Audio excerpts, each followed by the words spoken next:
नमस्कार, news capital express में आपका स्वागत है। मैं हूं आपके साथ दीप्ति। आई शुरुआत करते हैं खास खबरों के साथ। भोपाल कलेक्टर अविनाश लवानिया ने कहा कि कोरोना से लड़ने के प्रति हमारी जो भी तैयारियां हैं वह सबको अवगत करवा दिया गया है। 18+ है जो वैक्सीनेशन की जा रही है, उसका रिजल्ट अच्छे हैं। सबसे पहले हमारा उद्देश्य सबको वैक्सीनेशन लगाना। वहीं नगर निगम कमिश्नर से आवारा कुत्तों से जुड़े विषय में कहा कि इसमें हम एनिमल बर्थ कंट्रोल के तहत कार्यवाही करते हैं, नसबंदी का उसमें और अच्छे से काम करेंगे। आज की बैठक में मूलतः जो कोविड को लेकर जिले की तैयारियां हैं उससे सभी को अवगत कराया गया। हमारा जो वैक्सीनेशन का स्टेटस है उसके बारे में बताया गया। मूलतः जो निर्णय है वो यही है कि सबसे पहले वैक्सीनेशन पे हम लोगों को फोकस करना चाहिए। अच्छी बात यह है कि 18+ में हमारा जो वैक्सीनेशन है उसकी स्थिति काफ़ी अच्छी है। इसी प्रकार बच्चों का भी वैक्सीनेशन तेज़ी से करते हुए ये सुनिश्चित करने का निर्णय लिया गया है कि जल्द से जल्द हम 15 से 18 के आयु वर्ग के बच्चों को भी वैक्सीनेट करा सकें। इसके साथ ही साथ मार्केट्स में पब्लिक प्लेसेस में जो सख्ती है उसको बढ़ाया जाए और ये सुनिश्चित किया जाए कि सभी लोग मास्क लगाएं। ये भी चर्चा का मुख्य विषय है। नहीं, मैंने इसमें हम लोग ऑलरेडी एनिमल बर्थ कंट्रोल उसके तहत मतलब हम लोग कार्रवाई करते हैं, स्टेरिलाइजेशन नसबंदी काम करते हैं। हम लोग और इंटेंसिवली काम करेंगे, ये सुनिश्चित करेंगे मतलब ऐसे घटना पुनरावृत्ति नहीं हो। जो नसबंदी कर रही संस्था उस पर भी कई सारे सवाल खड़े हो रहे हैं। कहा जा रहा है ब्लैक लिस्टेड है। इस प्रकार में मौखिक शिकायत सुना हूँ मैं, अभी तक ऐसे कोई लिखित शिकायत नहीं मिला है। हम संस्था से मतलब पूरा चेक कर रहेंगे कि मतलब ऐसा पूर्ण रूप से कोई ब्लैक लिस्टेड है क्या।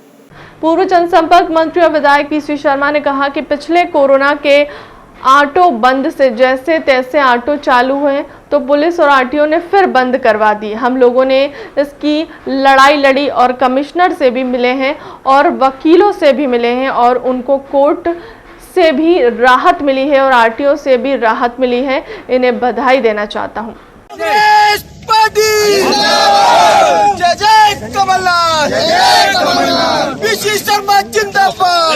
पिछले कोरोना टाइम से ये ऑटो बंद थे, बड़ी मुश्किल से जब चालू हुए तो पुलिस और आरटीओ ने कार्रवाई करके इनके ऑटो बंद करवा दिया हज़ारों की तादाद में।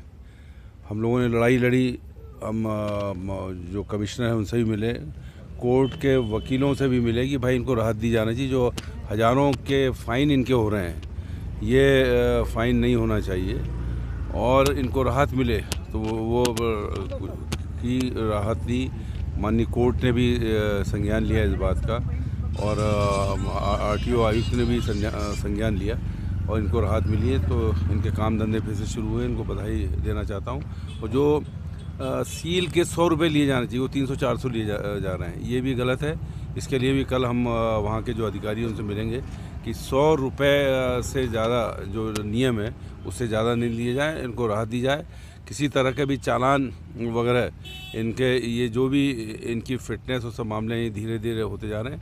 ये क्योंकि कोरोना काल में ये सब ऑटो बंद थे, धीरे धीरे ये अपनी वापसी की स्थिति में आएंगे।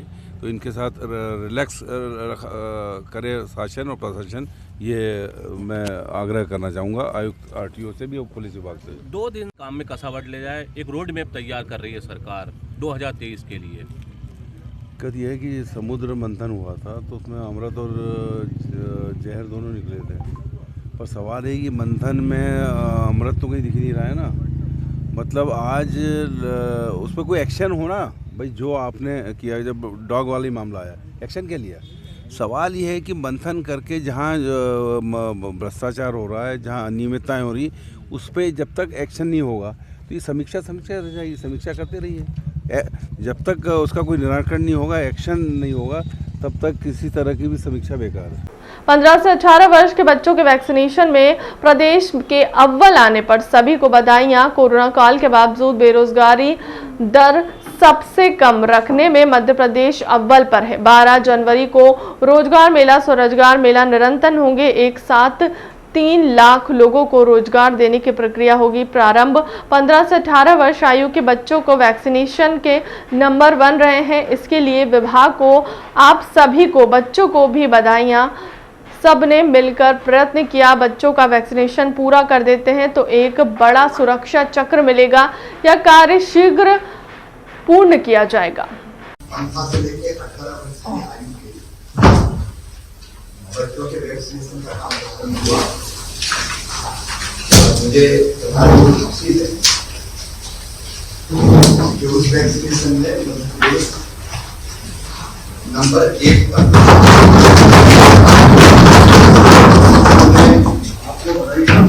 आप सबको बधाई है और विभाग को बधाई और बच्चों को भी बधाई। कोई न कोई हिम्मत से लग पाया। बच्चों को उसका बहुत उमंग थी बच्चों में। कुल मिला के हम लोगों ने जो माहौल और वातावरण बनाया, पहले से तैयारियां की, क्राइसिस मैनेजमेंट कमेटी के साथ बात हुई और विभाग ने, शिक्षा विभाग ने की और बाकी सबने मिलकर प्रयत्न किया। ये उसका परिणाम है। बाकी राज्य हमसे काफी नीचे है और अब टारगेट अपना यही है कि हम 20 के पहले अपने 15 से लेकर 18 साल तक की उम्र के जो बच्चे हैं उनके वैक्सीनेशन का काम पूरा करके उनको एक सुरक्षा चक्र दे दें। अब कोरोना तो बढ़ रहा है। आज इस कैबिनेट की बैठक के बाद आपके सामने प्रेजेंटेशन भी होगा, वो अभी नंबर बढ़ेंगे, लेकिन दोनों डोज वैक्सीन के लगे हैं और ये वैक्सीनेशन बच्चों का भी पूरा कर देते हैं तो एक बड़ा सुरक्षा चक्र हमें मिलेगा। अभी तक दुनिया भर में हॉस्पिटलाइजेशन का उसका एक बड़ा कारण वैक्सीन भी है। बाद में हम इस पर चर्चा करेंगे, लेकिन मेरा आग्रह है सभी मंत्री से कैबिनेट बैठक के बाद आप अपने अपनी जगहों पर फोन पर बात करेंगे। आज भी वैक्सीनेशन के काम कलेक्टर, संबंधित लोग और कार्यकर्ता है, जिलाध्यक्ष है, बाकी लोग हैं, क्राइसिस मैनेजमेंट कमेटी वाले सबको प्रेरित करें, क्योंकि मैं समझता हूँ इस समय इससे बड़ा काम कोई नहीं है। अगर हमने वैक्सीनेशन बच्चों का भी पूरा कर दिया तो काफी हद तक हम मुकाबला कर लेंगे रोग प्रतिरोधक क्षमता बढ़ने के बाद। गृहमंत्री नरोत्तम मिश्रा ने कहा कि 15 से 18 साल के बच्चों के वैक्सीनेशन में हमारा मध्य प्रदेश दूसरे नंबर पे आया है।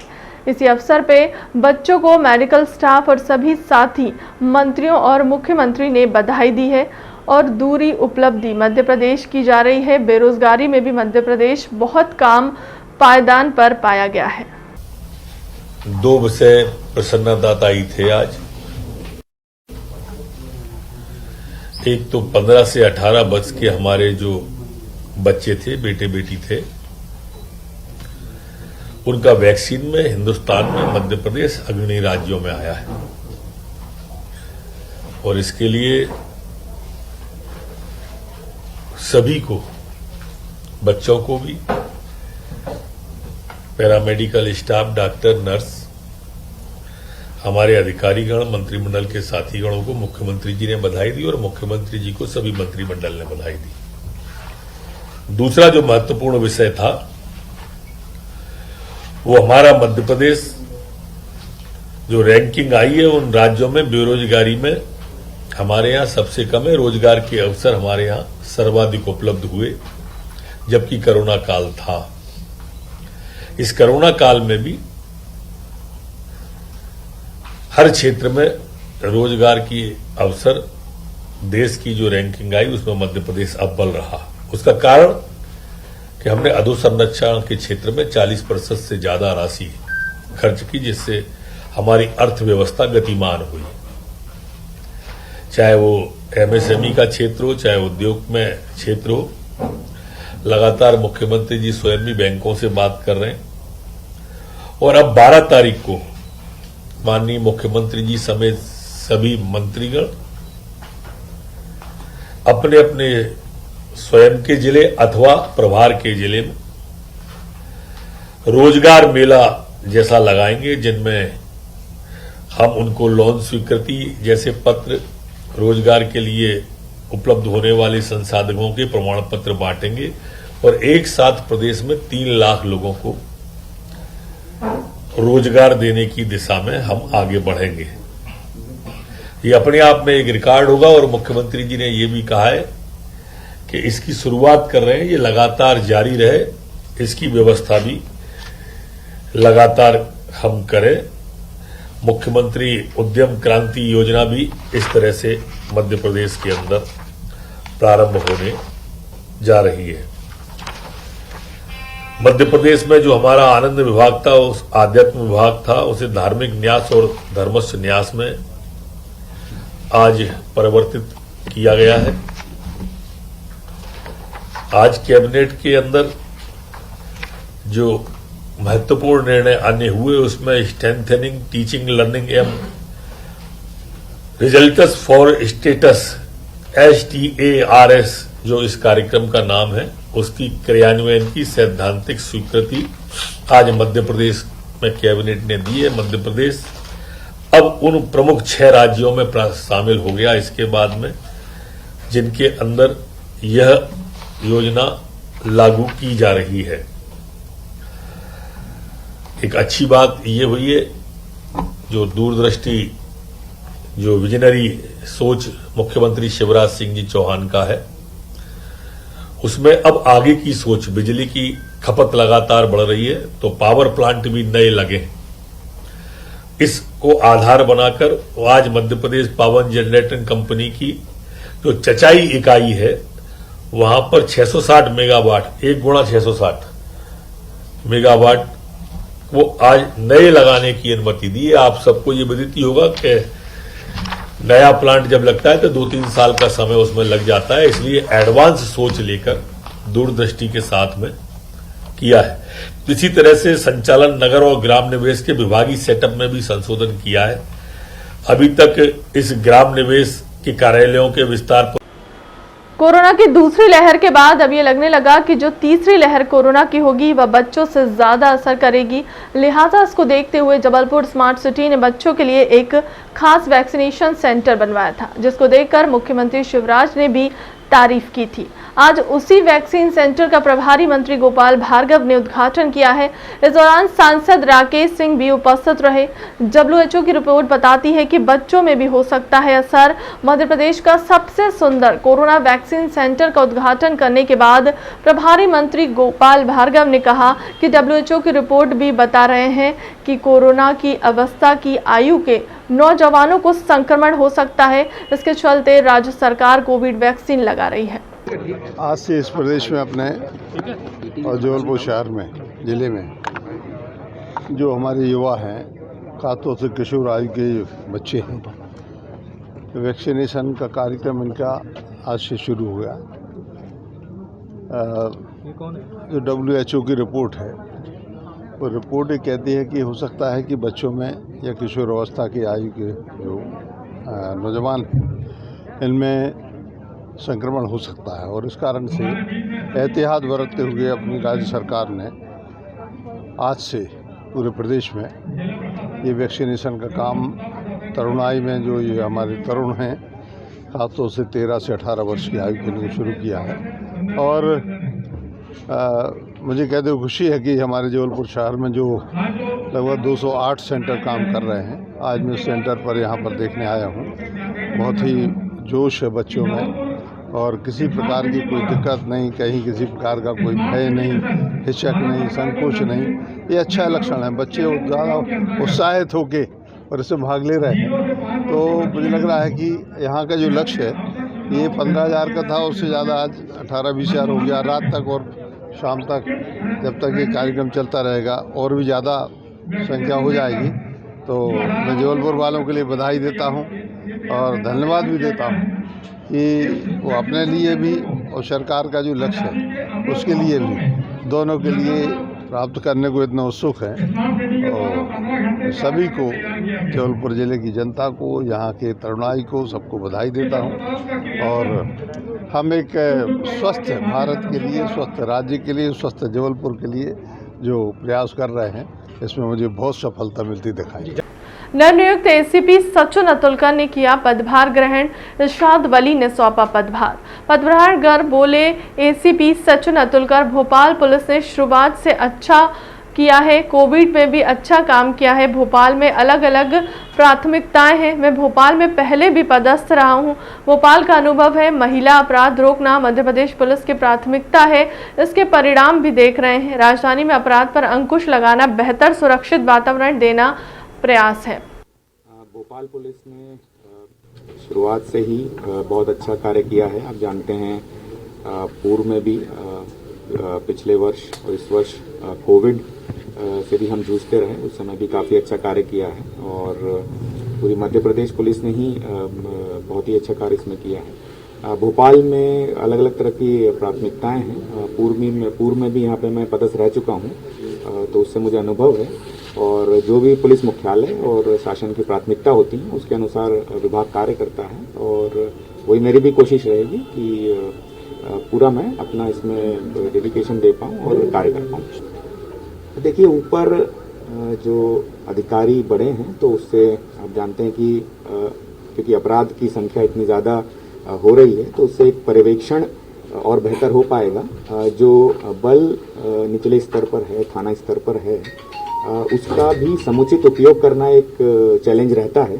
तो अगर हम उपलब्ध बल का ही समुचित उपयोग करें तो मुझे लगता है कि काफ़ी हद तक ये बल की कमी को पूरा करता है। और निश्चित ही जब वरिष्ठ अधिकारी पर्यवेक्षण करते हैं, उनके अंतर्गत निश्चित एक क्राइम को हैंडल करने का जुरिस्डिक्शन होता है, तो जो निचले बल की कमी है उसको भी काफ़ी हद तक हम मैनेज कर पाते हैं और एक बेहतर पर्यवेक्षण के माध्यम से उस कमी को पूरा करते हैं और परिणाम लेते हैं।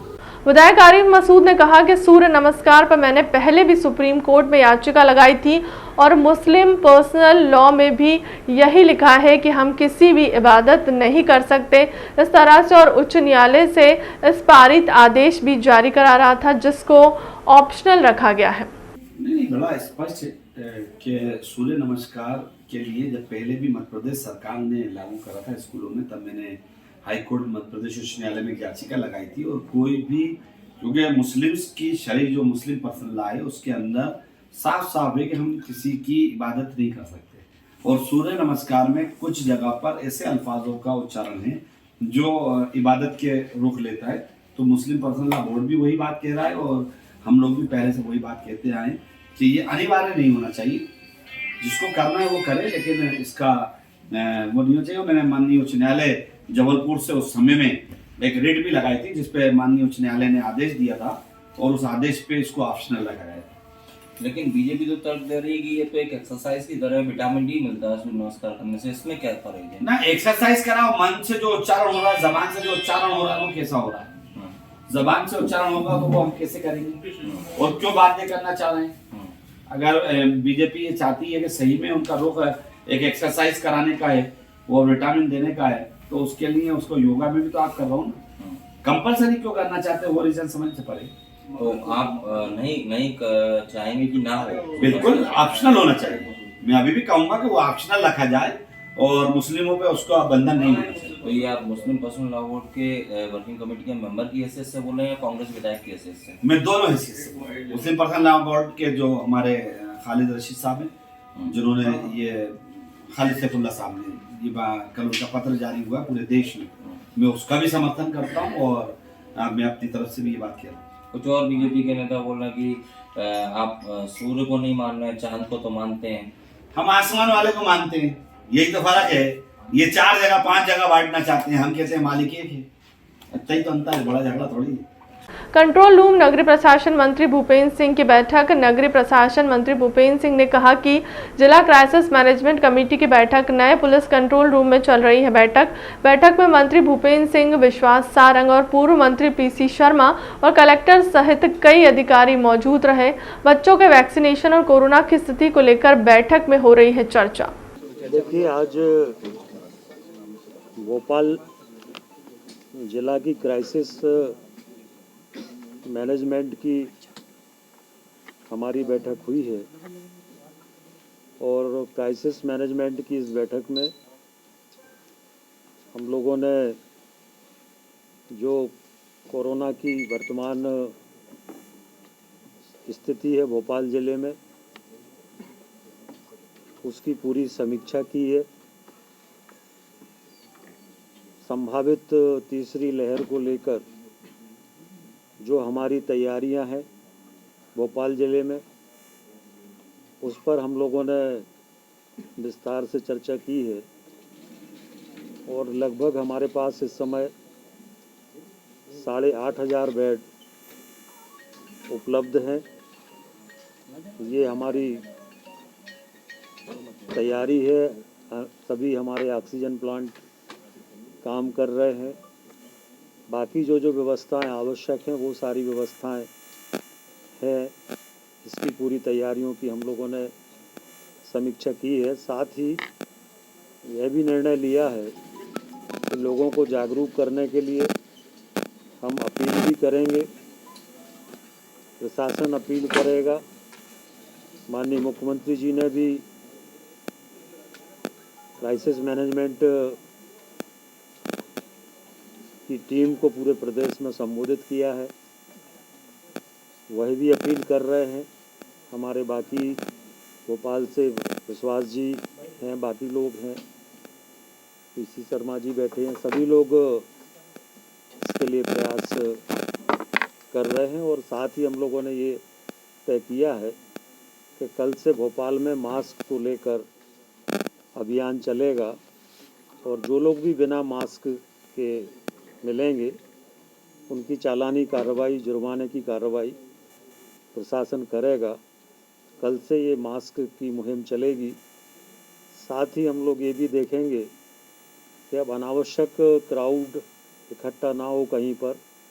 अगर कहीं पर अनावश्यक क्राउड हो रहा है या कहीं पर ज़्यादा क्राउड हो रहा है तो उन जगह को हम चिन्हित करेंगे और वहाँ पर ज़्यादा क्राउड ना हो, इसको भी हम लोग देखेंगे। और इसके साथ साथ जो हमारे टेस्टिंग है वो लगभग 6000 टेस्टिंग अभी भोपाल में हो रही है और जो केसों की स्थिति है वो लगभग पर डे अभी जो एवरेज है वो 60 के आसपास पर डे केस आ रहे हैं।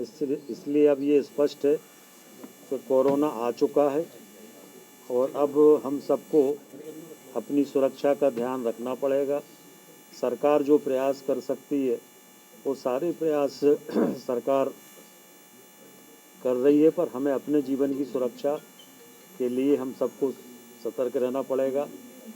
और साथ ही सरकार को आपकी सुरक्षा के लिए जो प्रयास हैं उसमें आपके सहयोग की आवश्यकता की अपील मैं करता हूं। और हम विश्वास दिलाते हैं भोपाल ज़िले की जनता को, हमारी सरकार माननीय मुख्यमंत्री श्री शिवराज जी के नेतृत्व में पूरी सजगता के साथ इसको देख रही है। पहली और दूसरी लहर में भी हम लोगों ने देश में सबसे अच्छा काम किया है और इस बार भी लोगों से यही कहेंगे कि सुरक्षा का ध्यान रखें, पर सरकार की स्तर पर सभी प्रकार से हम लोगों ने तैयारियां की। राजधानी भोपाल में कमिश्नर आयुक्त प्रणाली लागू होने के बाद राज्य सरकार ने बड़ा फेरबदल किया था। सरकार ने प्रदेश पुलिस के फिटनेस आइकॉन माने जाने वाले सचिन अतुलकर को एडिशनल सीपी बनाया है, जिन्होंने मंगलवार को राजधानी भोपाल के पुलिस आयुक्त कार्यालय पहुंचकर अपना पदभार ग्रहण किया। वर्तमान एडिशनल सीपी इरशाद वली ने उन्हें पदभार सौंपा। करीब 1.5 साल बाद सचिन अतुलकर को फिर से फील्ड ड्यूटी मिली है। भोपाल में पुलिस कमिश्नर सिस्टम लागू होने के बाद वह एसपी बने हैं। कार्यभार ग्रहण करने के बाद राजधानी में संवाददाताओं से चर्चा करते हुए सचिन अतुलकर ने कहा कि जो प्राथमिकता मध्य प्रदेश की है वही प्राथमिकता हर पुलिस अधिकारी की रहती है। प्राथमिकताएं देखिए कि जो भी शासन की और मध्य प्रदेश पुलिस की हैं वही प्राथमिकता सभी पुलिस अधिकारियों की रहती है। लगातार जो है क्राइम का पैटर्न चेंज होता रहता है। भोपाल राजधानी भी है, यहाँ पे क्राइम को लेकर अनेक प्रकार के चैलेंजेस हैं, तो एक टीम के रूप में पुलिस कार्य करेगी और यही मेरा प्रयास रहेगा कि एक सुरक्षित वातावरण हम जनता को दे पाएँ। बहुत बड़ी जिम्मेदारी आपको यहाँ पे मिल रही है महिला अपराध को लेके, कैसी क्या रणनीति रहेगी जिस तरह से बच्चों और महिलाओं पे अपराध बढ़ रहे हैं? महिला अपराध जो है हमेशा से मध्य प्रदेश पुलिस की प्राथमिकता रहा है और भोपाल पुलिस की भी प्राथमिकता है। जिस प्रकार अपराधों का अब परिवेश बदल रहा है, जो नए अपराध हैं, चाहे महिला अपराध हो, साइबर क्राइम हो, पुलिस भी उन चैलेंजेस को लेने के लिए अपनी ट्रेनिंग में और अपने कार्य में शामिल लगातार करती है और ये प्रयास रहता है कि हम इन अपराधों में कमी कर पाएँ। अगर किसी विशेष स्थान का कोई विशेष पैटर्न है क्राइम का उसको चुनौती के रूप में लेकर उसका समाधान कर पाए। तो एक लगातार चलने वाली प्रक्रिया है, क्राइम का पैटर्न चेंज होता है, पुलिस भी उसको सामना करने के लिए लगातार प्रयास करती रहती है और यही एक टीम के रूप में हम सभी का प्रयास है। फिर से कोरोना का संक्रमण फैल रहा है, पुलिस के लिए चुनौती है, खुद को सुरक्षित भी रखना पूरे शहर की जिम्मेदारी भी है, कैसे करेंगे? देखिए, मध्य प्रदेश पुलिस ने कोरोना काल में बहुत ही अच्छा काम किया है, सभी हमारे पुलिस कर्मियों ने अच्छा काम किया है और अभी भी एक वापस से हमारे पास चैलेंज है सामने, तो उसी प्रकार से हम इसका भी सामना करेंगे और सभी पुलिसकर्मी जो है जो भी पॉलिसी डिसीजन होता है उसको लागू करने के लिए तत्पर हैं। सर, आप फिटनेस आइकॉन रहे युवाओं के भी और पुलिस विभाग के भी, अब आने के बाद पुलिस को किस तरह से मतलब फिटनेस के लिए जागरूक करेंगे? क्या देखिए, केवल पुलिस ही नहीं, सामान्य जनता भी मुझे लगता है कि फिटनेस प्राथमिकता होना चाहिए और कोविड काल में विशेषकर हमारे सामने आया कि स्वस्थ रहना कितना महत्वपूर्ण है। पुलिस के लिए अधिक महत्वपूर्ण है क्योंकि कार्य हमारा इस प्रकार का है जिसमें फिट रहना आवश्यक होता है। तो यही प्रयास रहता है सभी का कि जो भी स्वस्थ रहने के लिए चाहे हेल्थ कैंप की बात हो या एक्सरसाइज की बात हो, तो वो सभी अधिकारी लगातार अपने सबऑर्डिनेट्स में उनको शिक्षित भी करते रहते हैं और पुलिसकर्मी स्वस्थ रहें, फिट रहें, ये प्रयास रहता है। फिलहाल के लिए अब तक की खबरों में इतना ही। देश दुनिया की तमाम बड़ी खबरों के लिए बने रहें न्यूज़ कैपिटल एक्सप्रेस के साथ। नमस्कार।